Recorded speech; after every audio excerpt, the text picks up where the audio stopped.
Halo, selamat pagi. Kembali lagi di channel DCU.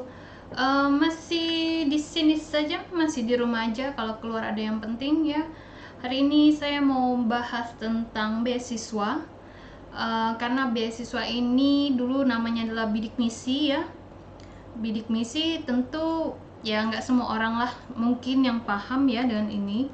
Jadi bidik misi itu kayak beasiswa tidak mampu ya, tidak mampu, tapi dia saya tidak tahu ya, ininya lebih ke arah apakah tidak mampu dan aspeknya itu dia pintar ya atau tidak. Saya kurang paham ininya karena dari sekian yang saya temui di lapangan ada hal-hal yang tidak demikian ya. Yang tidak demikian gini, dia dapat beasiswa bidik misi tapi ternyata anaknya tuh nggak pintar ya. Mungkin aspek di Indonesia kan ini ya berbeda-beda ya, maksudnya mengatakan anak pintar nggak pintar tuh dengan kategori apa sih sebenarnya. Nah itu yang menjadi pemikiran tersendiri ya. Oke, di sini tapi saya besarkan dulu ini menjadi 24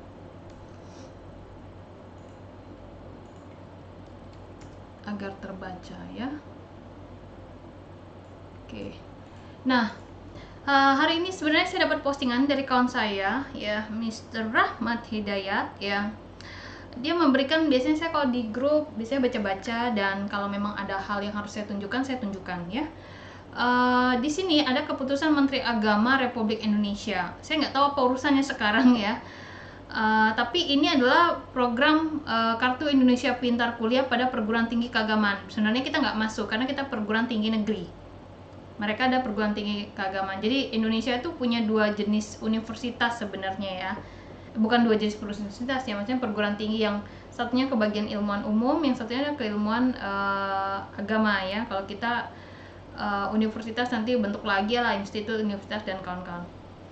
Tapi dengan saya sharing satu file ini sebenarnya menjadi tuntutan kita untuk mencari Kartu Indonesia Pintar Kuliah pada perguruan tinggi negeri. Perguruan tinggi, sorry, bukan keagamaan ya.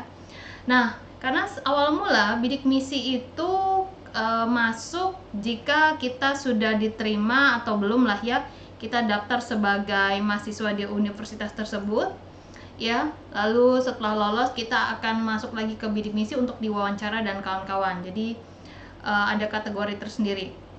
Baik, kita akan mengulas dulu dari keputusan Menteri Agama yang segmennya adalah untuk perguruan tinggi keagamaan ya. Nanti kamu cari perguruan tinggi yang untuk bentuknya umum. Di sini lebih kepada kurang mampu secara ekonomi dan berprestasi baik dari sisi keagamaan ya. Dan bidik misi ini jadi berubah nama sekarang, bidik misi ya, yang awalnya bidik misi jadi apa ini? Kartu Indonesia Pintar.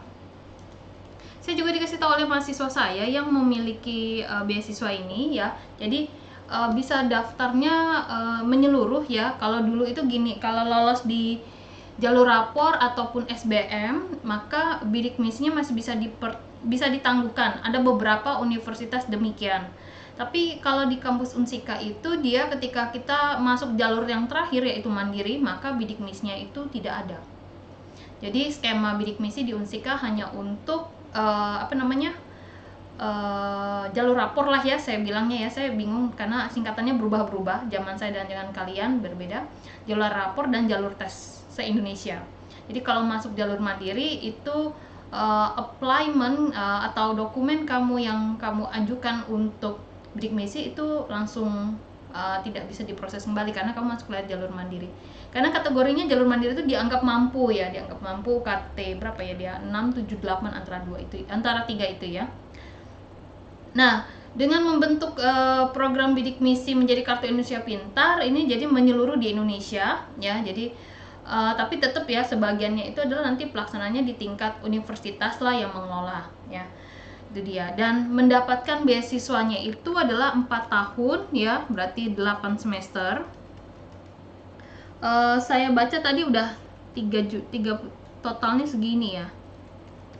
33 juta ya. Itu selama 4 tahun ini ya. dia bilang. Dan lulusan SMA saja dan sederajat ya. Kalau sedang sederajat ini jadi mengartikan bisa SMK ya, mungkin kamu bukan SMK ya, SMA dengan paket C dan kawan-kawan yang lulusan SMA. Kamu 2018 kah, 2019 kah, atau 2020? Ini arti kata bukan ongoing ya, ini bukan ongoing. Jadi maksudnya ongoing tuh gini, kamu sudah kuliah sekarang semester 2 lah ya, menuju semester 3, terus kamu daftar bidik misi, bukan. Jadi misalnya saya tamatan 2018 belum kuliah gitu ya, terus saya mau daftar tahun ini, terakhir tahun ini misalkan ya, dan itu masih bisa daftar bidik misi. Ya, kalau yang sebelum-sebelumnya bidik misi itu hanya ya lulus tahun ini, ya itu yang kamu daftar, tahun depan ya nggak bisa daftar sebagai bidik misi gitu ya. Misalnya saya lulusan angkatan 2018 mau daftar di tahun 2019 itu tidak bisa. Jadi kayak fresh graduate banget deh, kamu lulus tahun ini ya kamu tahun ini di bidik misi. Jadi seberapa tahun gitu ya selalu berubah-berubah. Kalau nggak yang pantengin nggak tahu ini gimana sih prosedurnya ya. Saya juga bisa tahu mencari-cari sedikit informasi dengan detail itu ketika saya punya anak bidik misi. Jadi mengulik ke belakang, karena di teknik kimia itu semua anak beasiswa, maksudnya beasiswa ini bidik misi ya, dari awal masuk ya sudah dinyatakan ini, itu pengelolaannya langsung di bawah Kaprodi. Dan di teknik kimia sendiri waktu tahun 2018 itu belum ada anak bidik misi, belum ada beasiswa apapun, jadi semua anak memang saya yang kelola karena kita cuma punya anak 24. Lalu di tahun 2019 mulai bergerilya lah ceritanya, kita mengajukan beasiswa. Bidik misi itu total kita punya 5 ya. Jadi kadang-kadang saya juga tidak tahu dengan detail. Yang saya tahu pendaftaran bidik misi itu di awal ya, di awal. Terus keluar SK segala macam. Nggak taunya di perjalanan tuh ada kayak sistem penambahan kuota. Saya nggak tahu kenapa ada penambahan kuota. Karena yang saya tahu ada misalnya di teknik kimia itu yang daftar 6 orang ternyata ya, teknik kimia nih ya, yang daftar tuh 6 orang, yang lolos itu 4 orang, dan ternyata sisa 2 orang ini dia mendapatkan UKT 1 ya kalau nggak salah, yang sebesar 1 juta. Ini saya ketahui setelah ini juga aneh ya, seharusnya saya tidak mengurusi ini tapi diminta. Saya ngebuka data keuangan dari Siakat gitu ya, data Siakat di sana, dan saya temui dia bayar 1 juta, dan saya langsung confirm ke anaknya karena yang saya tahu kalau nggak lolos bidik misi ya udah bayar dengan UKT ke nomor keberapa gitu ya, maksudnya ya di atas UKT, karena UKT-nya si bidik misi itu UKT 3 kalau nggak salah yang bidik misi ya. Kalau nggak salah yang bidik misi itu dia 2,4 juta. Nah, jadi ternyata dari anak yang daftar di teknik kimia itu mungkin di atas 6 orang, tapi setelah ditelusuri dengan baik, 2 orang yang tidak lolos yang dianggap dia itu sangat tidak mampu mungkin ya, dimasukkanlah ke dalam kategori 1 juta. UKT ini dikatakan juga adalah bentuk sumbangsi antara kaya dan miskin. Itu penjelasannya, tapi dengan detail saya kurang paham karena bukan ranah saya yang menjelaskan dengan baik dan benar di sana. Jadi yang saya ingin sampaikan informasi di sana, ternyata ketika mendaftar bidik misi, misalkan kamu tidak daftar, mungkin ada peluang untuk masuk ke UKT 1 juta. Itu pun setelah saya telusuri, ternyata mahasiswa saya tuh ada yang memang bisa dikatakan ekonominya parah. Untuk 1 juta itu dia masih terbilang sulit ya sebenarnya kalau dari penjelasan anaknya. Namun kita kan nggak tahu ya, namanya usaha, namanya upaya segala macam, entah dari diri sendiri, entah dari bantuan orang lain. Saat ini anak saya yang namanya Iqbal itu mendapatkan beasiswa di Pertamina, itu dapat beasiswanya 2 tahun ya. Jadi dia dapat uang SPP dan uang bulanan ya. SPP-nya itu katanya sih sebesar UKT, tapi yang paling tinggi 4 juta. Harapan saya sih UKT yang diberikan itu bukan 1 juta sebesar UKT dia, tapi sebesar 4 juta ya, karena kalau dilihat dari notabene-nya memang kategori yang harus dibantu, ibarat kata seperti itu ya. Tapi ya kembali lagi ya, kebijakan di Pertaminanya seperti apa ya, kalau mau lihat di lapangan boleh. Dan kadang-kadang kan gini ya, beasiswa itu juga harus dievaluasi mungkin per tahun ya biasanya ya. Mungkin juga ada yang beasiswa itu kenapa dia maunya diajukan per tahun, enggak terus per tahun lagi ngajukan. Tapi saya punya 2 3 jenis beasiswa di anak saya ya. Dia ada BCA Finance, ada bukan Pertamina, Bidik Misi, dan kartu Jakarta Pintar ya kalau nggak salah ya, saya entar lupa ya singkatan ininya ya. Nah yang ini tuh dari ibarat kata kalau BCA Finance dia waktu daftar sampai dia lulus dibayarkan. Nah kalau yang BCA Finance itu sifatnya ongoing kalau dilihat ya. Jadi anak saya waktu itu semester 2, baru menuju semester 2, jadi dia pakai transkrip atau KHS semester 1, daftar. Setelah daftar dia dibiayain SPP-nya itu paling up 3 juta kalau nggak salah ya. Berarti kan kurangnya dia nambah sendiri per semester hingga semester ke-8. Berarti kan nggak dapat biaya bulanan, jadi ada plus minus lah ya. Kalau bidik misi ya dapat uang buku, dapat ini include lah semuanya. Nah, Jakarta Pintar juga demikian. Ya, itu dia. Tapi khusus untuk warga Jakarta yang tidak mampu, dikatakan seperti itu, tidak melihat segmen dia punya prestasi baik. Itu dari ada video sebelumnya di mahasiswa saya Raka menjelaskan demikian. Nah, dengan kartu yang dengan PDF yang mau saya jelaskan tentang kartu Indonesia Pintar itu dia bukan ongoing. Posisinya kamu mau lulusan 2018, 2019, 2020 baru mau daftar kuliah. Terus kamu mau daftar pakai beasiswa bidik misi. Jadi ada pembaharuan bahwa anak yang mungkin lulus 2 tahun ke belakang itu bisa daftar bidik misi. Ya, seperti itu ya kurang lebihnya ya. Nah, kalau ini kan dari Kementerian Agama, nanti kita nunggu dari Kementerian Pendidikan dan Kebudayaan kalau kita ya di situ. Oke, ini aturannya, ini memutuskannya ya. Segala macam di sini. Saya sebenarnya titip pesan ya, kalau mungkin kan memang benar mereka mendapatkan beasiswa dan kawan-kawan tuh benar yang mereka lakukan adalah berprestasi. Nah, ketika kita ditanyakan prestasi ya, seorang penerima beasiswa ini lalu dijabarkan berarti akan membantu borang akreditasi lah bahasanya ya.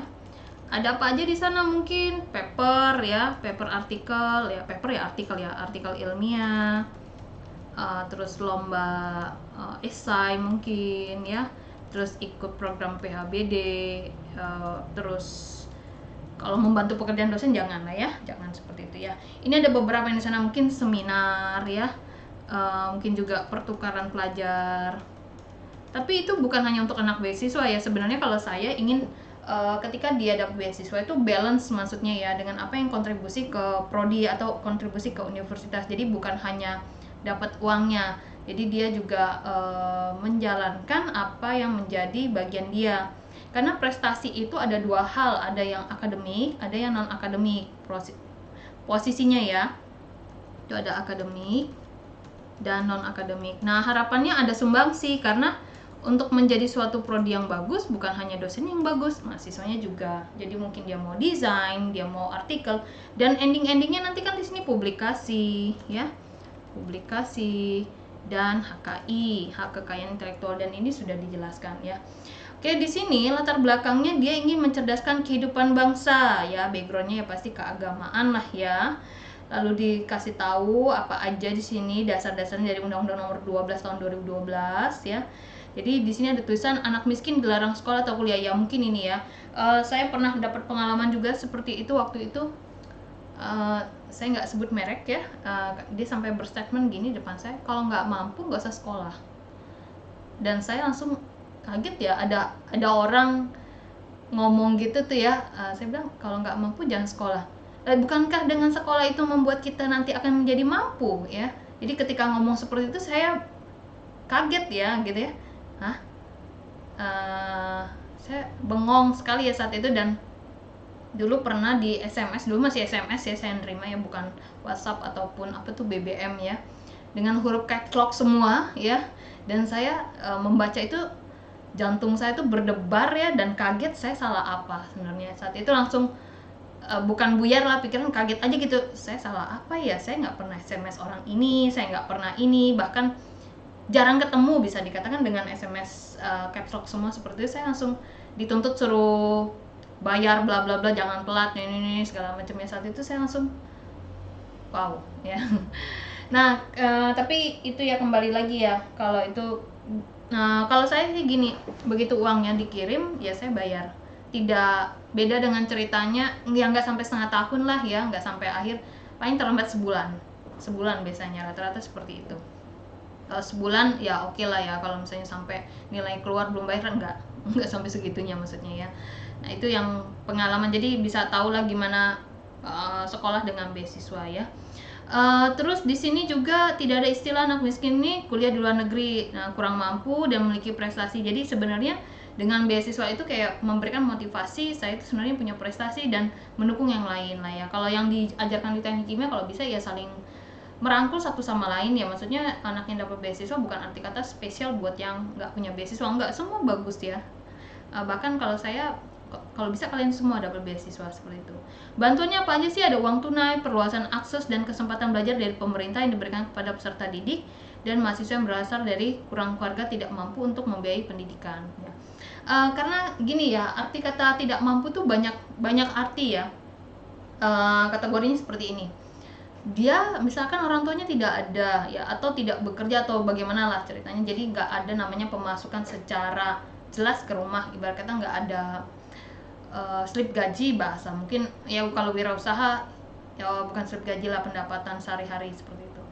Tapi karena tidak ada yang menjadi sebagai tulang punggung dan kawan-kawan, tapi keluarganya di belakangnya itu memberikan bantuan gitu loh ya. Mungkin anak bapaknya nggak ada tapi ternyata ya punya harta dan kawan-kawan, dari kehidupan, dari makan tuh sangat-sangat lebih dari cukup, maka itu dikatakan bukan nggak mampu ya. Ada lagi yang kalau tulang punggungnya hilang, bapaknya meninggal ya, tapi ibunya masih bekerja dan kakaknya sumbang, itu dikatakan masih dibilang mampu. Jadi ada cerita, sekarang tuh tidak bisa melihat dari jenis rumah, besarnya meteran segala macam ya, karena itu hal-hal yang ya teknisnya ngerti lah ya, seperti itu. Tapi ada pepatah yang seperti ini ya, hati-hatilah ketika beasiswa itu dalam bentuk porsi kecil ya, maksudnya kalau memang nggak mampu segala macam ya silahkan diambilkan langkah itu, karena sharing ya, waktu itu pernah dapat beasiswa dan ternyata ada yang memanfaatkan itu untuk membeli AC, air conditioner ruangan, dan akhirnya berimbas kepada anak-anak yang terima beasiswa mungkin nggak punya ya, termasuk saya juga kena saat itu ya. Jadi waktu nerima beasiswa itu ya masih bentuknya masih bentuk cash lah ya. Dia bilang jangan mampir ke mall ya. Saya bengong ya, dia ngomong ke mall, dalam hati saya emang mau ngapain ke mall ya, ya karena memang nggak ada pikiran apapun ya, maksudnya ke mall ya. Ke mall tuh pastilah ya untuk sekedar mungkin hanya minum tongji lah, kalau dulu belum terkenal tongji itu ya. Saya kenal tongji tahun berapa ya, 2008, udah hanya ada di mall tongji itu. Ketika dia ngomong ke mall, dalam hati saya bukan dalam hati ya, saya tuh ngomong, kenapa pak harus dengan mall, saya bilang gitu, apa ada perampok, apa ada apa ya gitu. Iya, jangan ke mall aja. Memangnya mau ngapain pak kalau ke mall? Ya mungkin kamu mau belanja apa ya pak? Saya jadi bengong sendiri ya, dia ngomong gitu kan ya, dan dia akhirnya tanya kalau saya tuh jurusan apa gitu kan ya, maksudnya program studi apa. Terus saya bilang saya program studi, dan setelah itu dia nggak melanjutkan lagi. Oh nggak apa-apa dia bilang ya, dan akhirnya tuh jadi perbincangan kawan-kawan kami. Dan saya ya waktu ditanya ada tadi saya ngambil uang, terus saya bilang begini gitu. Oh iya, ada persoalan seperti ada anak ketangkep basah ngomong nyeplos tentang beasiswa, dia mau beli AC, mau ganti kontrakannya dan kawan-kawan. Oh mungkin karena itu. Nah begitu lagi ngobrol-ngobrol itu, penerima beasiswa tersebut yang bilang itu tidak tahu kalau di belakang adalah petugas keuangan universitas ceritanya. Dan saya bilang oh akibat dia kami berimbas segala macam. Tapi kalau dari teknik kan sedikit banget yang nerima beasiswa, jadi bisa dipantau lah saat itu. Oke, jadi kelihatan lah ya, maksudnya ya boleh sih punya barang apa-apa itu ya, maksudnya untuk melancarkan komunikasi mungkin lah ya. Misalnya punya uang hasil dari usaha sendiri, terus beli handphone atau beli yang sesuatu lebih baik ya, sok silakan ya sebenarnya. Tapi ketika wah sampai ketangkep bahasanya gini, nanti uang beasiswa turun ya, gue mau beli AC loh, nanti gue mau ganti, gue udah bosen deh kontrakan gue buluk banget.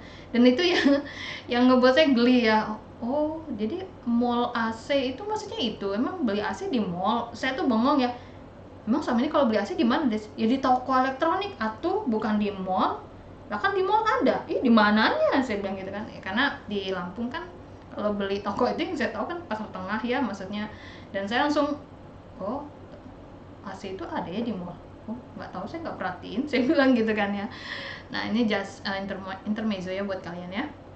Oke, setelah itu di sini dia katakan lagi ya, iki bukti kehadiran negara, dibutuhkan apa nih, regulasi dan kawan-kawan. Biasanya sih yang menerima beasiswa, saran saya adalah ketika dinyatakan sebagai penerima, kamu harus pegang SK-nya dan kamu simpan, karena itu adalah bentuk pelaporan ke Prodi. Terus tujuannya apa sih? Ini dia tadi udah bilang ya, motivasi belajar, gini-gini ya. Kalau di teknik kimia saya bilang nilai besar, ya moga paham juga konsepnya. Nilai kecil mengartikan ini ya, tapi jangan nilainya kecil terus nggak paham, itu lain cerita juga ya. Karena saya juga mau mata-matai yang ini gimana ya beasiswanya ya, karena ada beberapa yang anak lain saya lihat dia dalam 4 tahun terakhir ternyata IPK-nya di bawah 2,7 dan kawan-kawan lah ya. Jadi nggak ada, kalau misalnya udah kuliah ternyata ya nilainya jelek sih udah usaha pol-polan lah ya, oke. Tapi ternyata telat ini ya, hal-hal sepele lah ya, ujian bodo amat gini ya, ternyata ya masalahnya ada di pribadi masing-masing. Oke, di sini tata kelola pencairan biasanya dia pakai pembuatan ATM ya, biasalah ya kalau itu biasanya BNI, kalau IKIP itu ya biasanya di sini. Oke, di sini ada uang UKT-nya segala macam. Penerimanya siapa aja nih? Oh, madrasah, oh SMA juga bisa. SMK yang nggak ada ini TK-nya apa ya? Sekolah Menengah Teknik Kejuruan ya, mungkin berarti SMK masuk sini. Oke, mahasiswa yang sedang menempuh, oh bisa nih ongoing, karena maaf ya, berarti diralat sama saya ini ya ceritanya, karena di depan dia bilang lulusan ya, berarti kalau yang ini itu dia bisa, jadi dia udah 1 tahun, berarti semester 2 sekarang ya. Kamu bisa daftar, berarti tinggal cari ya informasi yang untuk IKIP yang perguruan tinggi umum ya, kayak kuliah kita ya. Terus kamu harus punya dokumen, nggak mampu, tidak terlibat masalah di sini. Wah, sayang banget ya berarti anak saya yang 2018 ya, maksimal 2019 nih. Mahasiswa baru lulusan ini nih, kalau kamu barusan SMA baru mau kuliah, dia maksimal 2 tahun sebelum 2020, berarti angkatan 2018 terakhir. Tapi kalau kamu sudah di kampus ya, kamu ongoingnya nanti ke ini apa namanya 1 tahun, udah 1 tahun, berarti angkatan 2019 yang maksimal. Tidak terlibat pembuktian keterbatasan ini segala macam ya. Terus nih dia ngasih tidak mampu, pendapatan kotor gabungan orang tua itu dia maksimal di 4 juta. Jangan dibuat asal, kalau memang benar nggak punya ngomong ya. Terus di sini ada lagi sosialisasi, evaluasi, main banyak loh ini ya. Persyaratannya, tapi dia ada pertimbangan sini. Program studinya harus A atau B bagi perguruan tinggi negeri ya. Tapi kalau dan untuk swasta tertentu, ntar dulu, wow ini berat juga ya. Memiliki program studi ini, tapi rata-rata kalau kita ini program studinya B ya, berarti kita nggak bisa masuk ya. Tapi mungkin nanti yang kita kan ini baru yang keagamaan ya, cek dulu ya, karena kan sebenarnya juga apa namanya, program studi kita kan baru ya, jadi bawaan itu memang terakreditasi minimum ya, seperti itu. Tapi kenapa perguruan tinggi yang swasta dikasihnya C ya, bukannya kebalik ya? Oke lah, kita lihat dulu ya. Tidak melaksanakan perkuliahan di luar domisili tanpa izin. Oke. Dapat menerima ini, terus tugas tanggung jawabnya. Oh, ini si pelaksana di universitas biasanya ya. Oh, berarti ini bisa dalam bentuk cash ataupun transfer ya, sebenarnya karena harus menyalurkan. Oke, di sini tanggung jawabnya, lalu tata kelolanya, alokasinya per semester. Oh, beda ya, berarti ini angkanya beda nih dengan yang ini. Penerima program IKIP dia 6.600.000 per mahasiswa per semester. Wow, jadi dia dapat lagi di sini biaya pendidikannya 2,4, total dana yang terima mahasiswa, bentar. hidupnya dikasih 700.000 per bulan, total dana yang terima mahasiswa dalam satu semester 4.200.000. Oh, jadi ini 4.200.000 ini total satu semester, berarti itu 6 bulan kalikan 700.000 dapatnya 4,2. Sedangkan SPP kamu itu ada di 2,4. Jadi kalau ini sama ini kan 6,6 ya. Ini berarti ada yang salah ini ya di sininya ya, bukan ini tapi angkanya sebesar ini ya. Kekurangan biaya pendidikan oleh jadi kalau misalkan mungkin ya kalau UKT kan bawaan ya, UKT kan bawaan dia bidik misi memang di 2,4 setahu saya. Dan ketika dia misalnya living cost kamu di atas 700.000 lah mungkin, jadi kamu nambahin sendiri bahasanya gitu. Oke, ini dia tata kelolanya sampai semester 8 ya di sini dia bilang, jadi jangan keluar dari itu, dan tugas kaprodinya mengawal. Penghentian programnya kalau dia udah selesai, dia nggak memenuhi, nggak dapat dibina, cuti sakit, kena skors, DO, nggak ngikutin akademik, mengundurkan diri, lulus sebelum waktu beasiswa berakhir. Berarti waktu itu saya benar ya. Waktu itu saya sempat ditanya teman saya, bukan teman saya, kaprodi saya, kenapa belum mau lulus saat itu ya. Jadi ada sesi wisuda di saat itu kalau nggak salah saya sidang bulan apa ya, April atau Mei ya 2014 ya. Terus saya belum mau lapor diri, saya sudah lulus. Ini jangan ditiru ya, jangan ditiru. Saya takut mengajarkan yang tidak baik ya. Saat itu beasiswa tertahan mungkin 2 bulanan, 2 bulanan atau berapa ya, saya lupa ya, 2 atau 4 bulan saat itu. Totalnya mungkin hampir 10 atau 20 juta saat itu ya, dan itu udah bayar SPP sebenarnya, jadi nalangin dengan uang hasil kerja lah ya ibarat kata. Nah jadi saat itu Undip punya gelombang beasiswa berapa, Agustus sama Oktober. Nah yang Agustus saya tidak ikut, jadi sempat ditanyakan ya, maksudnya kamu sudah lulus, sudah dinyatakan lulus sidang dan kawan-kawan, tinggal mendaftar wisuda saja ceritanya.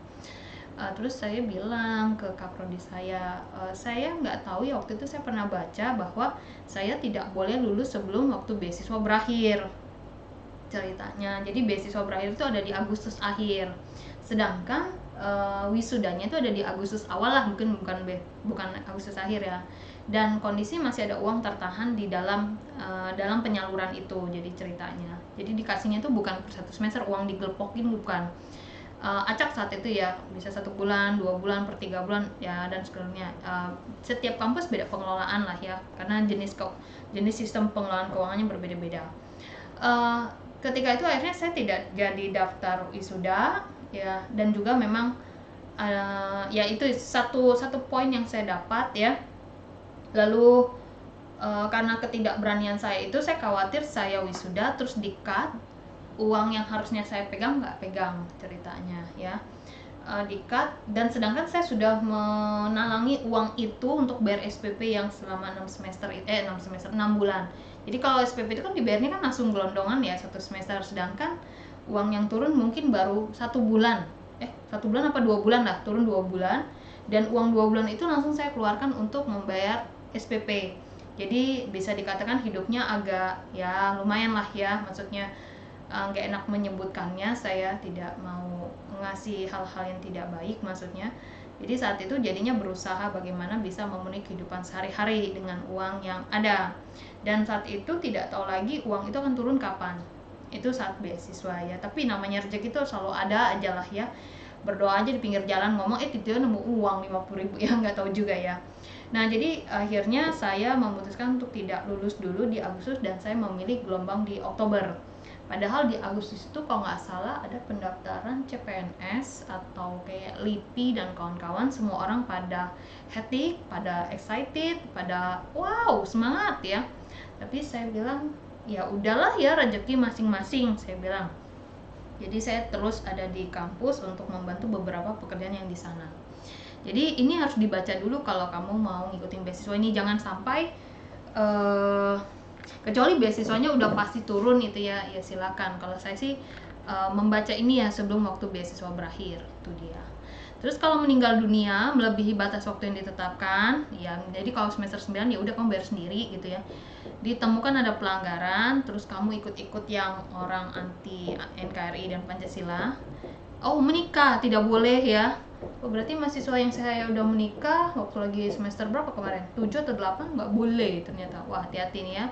Ternyata ini juga karena di Indonesia tuh masih tabu ya, maksudnya kamu masih sekolahnya tuh maksudnya sampai S1 ya.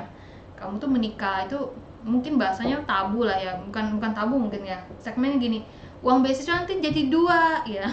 Uang living cost kamu jadi living cost buat istri kamu dan anak-anak kamu gitu kan ya, mungkin itu ya.